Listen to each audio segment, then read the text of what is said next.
नमस्कार। दिल्ली में और दिल्ली सहित पूरे देश में ओमिक्रॉन जो वायरस है, कोविड का वेरिएंट है, उसका ग्राफ लगातार बढ़ रहा है। उसके केसेस की संख्या लगातार बढ़ रही है। पर अच्छी बात यह है कि इंटरनेशनली जो ट्रेंड अभी तक देखने को मिले, उनसे हमने सबने बहुत कुछ सीखा देश में, और उससे ये भी समझ में आया कि ओमिक्रॉन कैसे बिहेव कर रहा है, उसका कैरेक्टर क्या है। तो इससे नुकसान ज़्यादा नहीं हो रहा। ये वही ट्रेंड शो कर रहा है जैसा ओमिक्रॉन ने दुनिया के और देशों में शो किया है। आज टोटल में देखें तो दिल्ली में इस समय करीब करीब पिछले 8-10 दिन में जो केसेस आए हैं, पॉजिटिव केसेस टोटल इस समय दिल्ली में करीब 11,000 हैं। अब उन 11,000 में से हॉस्पिटल में देखें तो करीब 350 केसेस हैं। उनमें से भी ऑक्सीजन पे देखें तो केवल 124 केस हैं। अब वो 350 में एयरपोर्ट से आए हुए लोग भी हैं, उसमें किसी और वजह से हॉस्पिटल में गए हुए लोग भी हैं, लेकिन अगर ऑक्सीजन पे देखें तो 124 लोग हैं कुल मिला के, और वेंटिलेटर पे देखें तो 7 लोग हैं। तो एक्सपर्ट्स का ये मानना है कि ओमिक्रॉन का अभी तक का जो बिहेवियर है, अभी तक का जो जिन लोगों को ओमिक्रॉन का इन्फेक्शन हो रहा है, उनको बहुत माइल्ड सिम्टम्स हो रहे हैं या नहीं हो रहे हैं और जल्दी ठीक हो जा रहे हैं।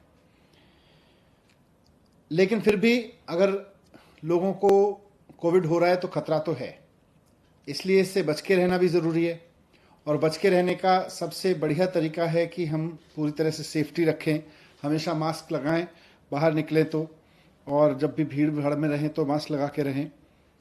होम आइसोलेशन इसका सबसे बढ़िया सॉल्यूशन है कि अगर किसी को कोविड हो जाता है और कोई सिम्टम नहीं है तो सारे एक्सपर्ट्स का ये मानना है कि होम आइसोलेशन ही रहना चाहिए।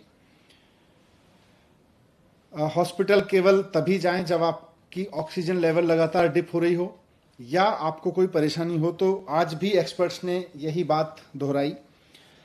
लेकिन बढ़ते हुए केसेस को देखते हुए सरकार भी इस बात को लेकर चिंतित है कि ये बहुत तेजी से ना फैले।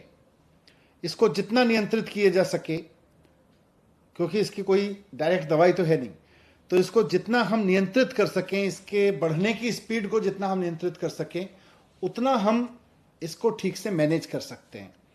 तो इसलिए आज डीडीएमए की बैठक में सरकार ने कुछ फैसले लिए।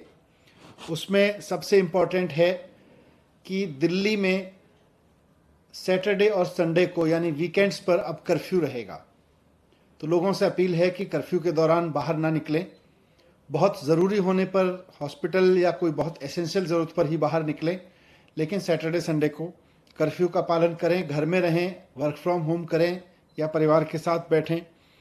दूसरा, केसेस ना बढ़ें, इसलिए ये भी फैसला लिया गया कि जितने भी गवर्नमेंट ऑफिसेज हैं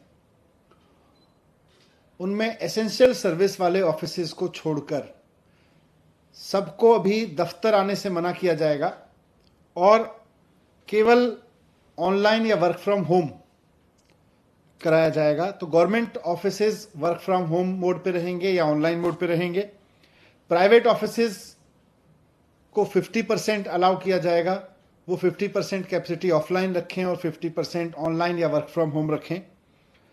एक और समस्या अभी पिछले दिनों में आ रही थी कि जो हमारे बस स्टॉप्स हैं दिल्ली में, लोग क्योंकि किसी न किसी काम से बाहर निकल ही रहे हैं, तो जो बस अड्डे हैं, बस स्टॉप्स हैं, बस स्टैंड हैं छोटे छोटे, और जो मेट्रो के स्टेशंस हैं, वो सुपर स्प्रेडर बनने का खतरा आ रहा था। क्योंकि आधी संख्या कर दी गई थी मेट्रो में कैपेसिटी की, और साथ साथ बसेस में भी कैपेसिटी की वो आधी कर दी गई थी संख्या, और उसकी वजह से मेट्रो स्टेशंस पर बहुत लंबी लंबी लाइनें लग रही थीं, बस स्टॉप्स पर बहुत लंबी लंबी लाइन लग रही थी, वहाँ भीड़ हो रही थी, कई जगह भीड़ अनियंत्रित भी हुई, और ऐसे में कोरोना ओमिक्रॉन जो है वो सुपर स्प्रेड हो सकता है वहाँ से। इसलिए इसको देखते हुए ये भी फैसला लिया गया कि बसें और मेट्रो पूरी कैपेसिटी पे चलेंगी, लेकिन एक भी व्यक्ति को बिना मास्क के अंदर अलाउ नहीं किया जाएगा। तो अगर आप बस में जा रहे हैं या मेट्रो में जा रहे हैं तो बिना मास्क के आपको किसी भी कीमत पर अलाउ नहीं किया जाएगा। ना सिर्फ चढ़ना बल्कि वहाँ यात्रा करना भी अलाउ नहीं होगा। लेकिन बस और मेट्रो अब फुल कैपेसिटी पे चलेंगे, ये भी डिसीजन लिया गया। एक बार फिर से मैं कहूँगा कि घबराएं नहीं, घबराने की ज़रूरत नहीं है। मास्क को एक हथियार बनाएं, साथ साथ बहुत ज़रूरी हो तभी घर से बाहर निकलें, और जब निकलें तो अगर मेट्रो या ट्रेन से बस से जा रहे हैं तो उसमें भी ध्यान रखें कि मास्क लगा के चलेंगे।